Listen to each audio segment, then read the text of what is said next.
आज मुन्नी बड़ी कम सब्जियां लेकर गांव में पहुंची। अरे मुन्नी 1 किलो टमाटर देना। मुन्नी टमाटर लेने के लिए जैसे ही झुकी वैसे ही वो आदमी वहाँ से गायब हो गया और टमाटर बन के मुन्नी के ठेले पे आ गया। मुन्नी ने ऊपर देखा तो उसे कोई नहीं दिखा। मुन्नी को कुछ समझ नहीं आया और सब्जी लेके वो गांव में आगे बढ़ गई। तभी दूसरा आदमी आया। अरे मुन्नी 1 किलो आलू देना। मुन्नी आलू लेने के लिए जैसे ही झुकी वो आदमी भी गायब हो गया और आलू बन के मुन्नी के ठेले पे आ गया। मुन्नी सोच में पड़ गई कि आज कोई मुझसे सब्जी क्यों नहीं ले रहा है। वो दुखी होकर घर वापस जाने लगी और रोज की तरह आज भी नीम के पेड़ के नीचे बैठ गई। मुन्नी रोज इस पेड़ के नीचे बैठ अपनी माँ को याद करती है और बहुत रोती है। आज भी वो आंखें बंद करके रोने लगी। उतने में वहाँ एक चुड़ैल आई और सारी सब्जियां उठा ली और ठेले पे एक सोने का सिक्का रख के गायब हो गई। मुन्नी ने आंखें खोली तो देखा सारी सब्जियां गायब है और उसकी जगह एक सोने का सिक्का रखा हुआ है। मुन्नी को कुछ समझ नहीं आया। वो सिक्का लेकर घर आ गई। कितना कमाया आज, या फिर खाली हाथी आ गई। हे राम, कहाँ से मनुष्य मेरे गले पड़ गई। मुन्नी ने सौतेली माँ को सोने का सिक्का दिया।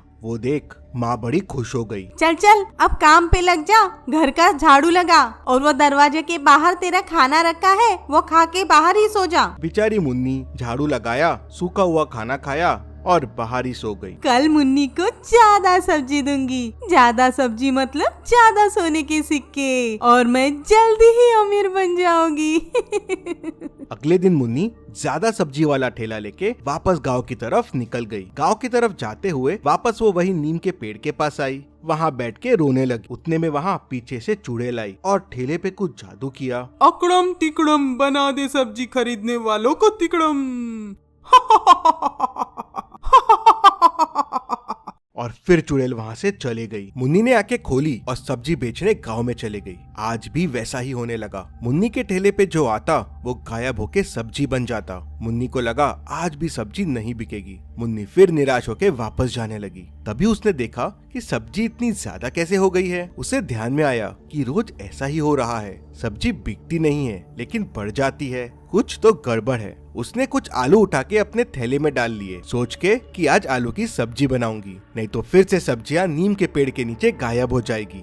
और आज भी ठीक वैसा ही हुआ। नीम के पेड़ के पास उसकी सब्जियां गायब हुई और सोने का सिक्का आ गया। वो सिक्का लेके घर गई और सौतेली माँ को दे दिया और आलू काटने के लिए बैठ गई। तभी उससे आलू से आवाज आई, मुझे मत खाओ, मुझे मत खाओ। आलू को बोलता देख मुन्नी घबरा जाती है। आलू उससे कहता है कि मैं आलू नहीं हूँ मुन्नी, मैं गाँव वाला हूँ। सुबह सब्जी लेने आया था तुम्हारे ठेले पर, लेकिन तभी अचानक एक जादू हुआ और मैं आलू बन गया। मेरे जैसे गाँव के सभी लोग सब्जी बन रहे हैं। मैं तुम्हारे थैले में था तो बच गया। बाकी लोगों को नीम के पेड़ वाली चुड़ैल ने गायब कर दिया है। मुन्नी घबरा जाती है। वो आलू को लेके गांव के साधु महाराज के पास जाती है। मुन्नी साधु महाराज जी को बताती है कि गांव के सभी लोग सब्जी बन रहे हैं। जो भी उसके ठेले पे आता है वो सब्जी बन जाता है। शाम को नीम के पेड़ के पास एक चुड़ैल आती है और वो उन सब सब्जियों को गायब कर देती है। ये बहुत शक्तिशाली चुड़ैल है, इसे मैं नहीं हरा पा रहा था। इसने पहले गांव पे बहुत आतंक किया है। वो गांव वालों को उठा के लेके चले जाती थी। मेरे जादू की वजह से वो गांव में आ नहीं पाती है, इसलिए तुम्हारे सहारे वो लोगों को गायब कर रही है। ये लो जादुई जल, इसको उस चुड़ैल को पिलाना होगा। पूरा जल पीने के बाद ही चुड़ैल की मृत्यु होगी। मुन्नी जल लेके वहाँ से चले जाती है। उसे एक आइडिया आता है कि वो चुड़ैल को ये जल कैसे पिला सकती है। अगले दिन वो सब्जियां लेके नीम के पेड़ के पास जाती है और रोज की तरह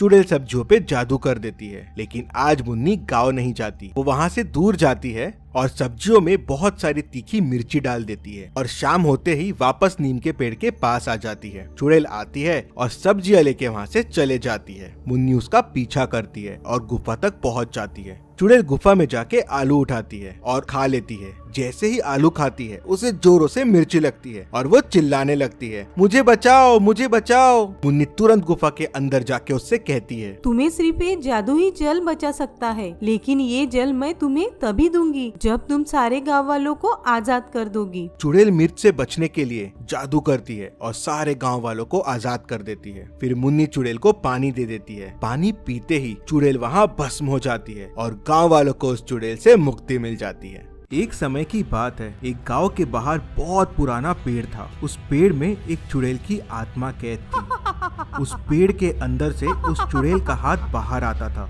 और जो भी इंसान उस पेड़ के पास खड़ा रहता था उसे वो हाथ अरे पेड़ अरे के बचाओ अंदर खींच बचाओ लेता बचाओ था। मुझे। और फिर वो पेड़ उस आदमी के हाथ काट के उसे बाहर अरे फेंक मर गए देता रे, था। मेरा हाथ बचाओ मुझे। जैसे जैसे वो पेड़ इंसानों के हाथों को काट रहा था वैसे वैसे उस पेड़ के हाथ लंबे होते जा रहे थे। लोगों ने उसे चुड़ैल वाला पेड़ का नाम दे दिया था। कोई भी गांव वाला उस पेड़ के पास नहीं जाता था। एक बार दो मुसाफिर उस पेड़ के पास से गुजर रहे थे तो पहला आदमी कहता है, अरे भाई यहाँ आराम कर लेते हैं, बहुत थक गए हैं। दोनों पेड़ के नीचे आराम करने लगते हैं। तभी पेड़ से हाथ निकलता है और उनमें से पहले आदमी को पकड़ लेता है।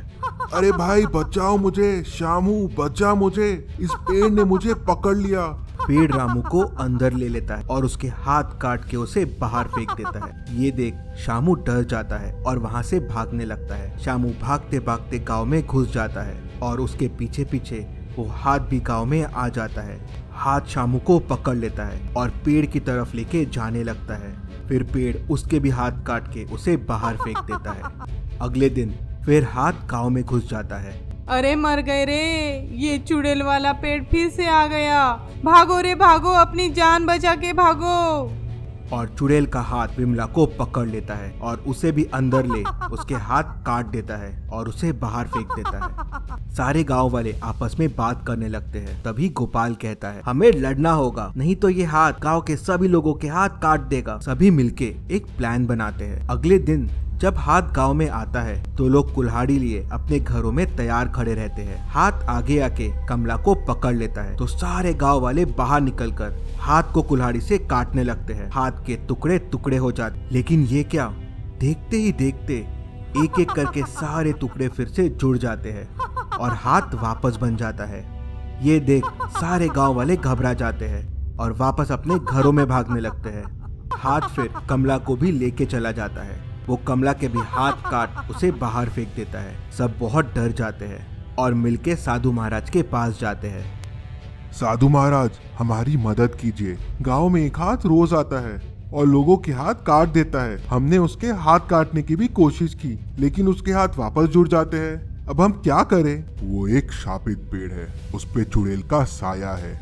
कई साल पहले उस पेड़ के पास एक चुड़ैल रहती थी। वो गांव में आती थी और लोगों को उठा के लेके चले जाती थी। एक राजा ने उस चुड़ैल से लोगों को बचाने के लिए उसके हाथ काट दिए और उसे पेड़ पे उल्टा लटका दिया।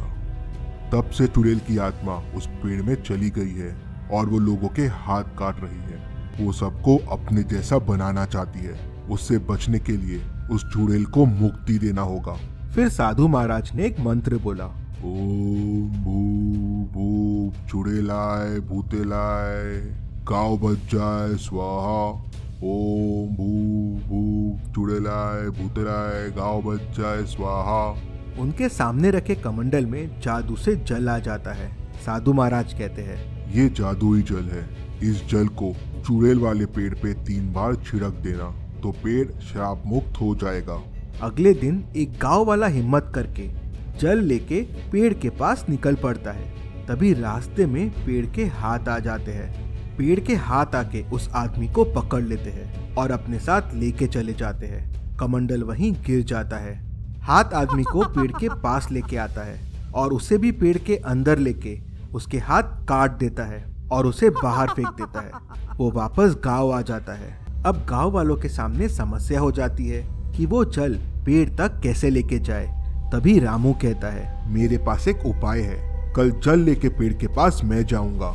और साधु महाराज के पास पहुंच जाता है। वो साधु महाराज से जल लेता है। जल लेने के बाद वो कमंडल को अपने पास बांध लेता है। फिर अपने हाथ शर्ट के अंदर डाल लेता है। रामू को देख अब ऐसा लग रहा था कि उसके भी हाथ नहीं है। रामू फिर पेड़ के पास निकल पड़ता है।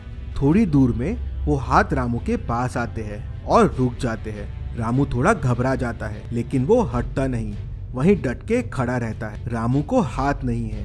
देख हाथ आगे चले जाते हैं। फिर रामू तेजी से पेड़ की तरफ बढ़ने लगता है। वहां पहुंचते ही अपने हाथ बाहर निकालता है और कमंडल लेके 3 बार जल पेड़ पे छिड़क देता है। उसके छिड़कते ही पेड़ से चुड़ैल की चिल्लाने की आवाजें आने लगती है।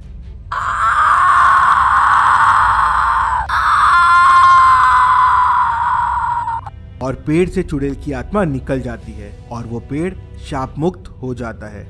सारे गांव वालों के हाथ भी वापस आ जाते हैं। खुद के हाथ देख सब गांव वाले खुश हो जाते हैं। गांव वालों को उस हाथ से आजादी मिल जाती है।